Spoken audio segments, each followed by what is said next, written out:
Obviously, on that 5 for the D, I go up to that D5 arpeggio thing. I do use 7th fret on the D string to make my life easier, but it's 5 5 5 5 5 7 7 7 5 7 5 5 5 5, and I say 7 so that you can say it within the confines of the riff. And that's the song. That is the entire song.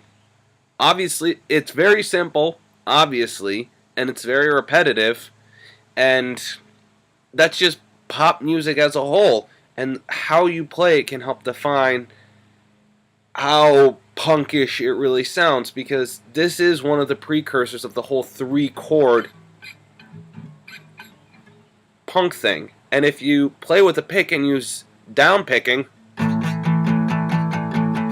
that's another distinct element that punk and hard rock as a whole use, so that you can get a steady, consistent, aggressive attack. Because if you use up and down alternate strumming,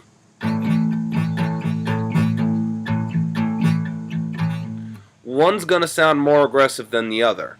Now, there are positive things about it, but you want it to drive as much as possible. And to make it drive as much as possible,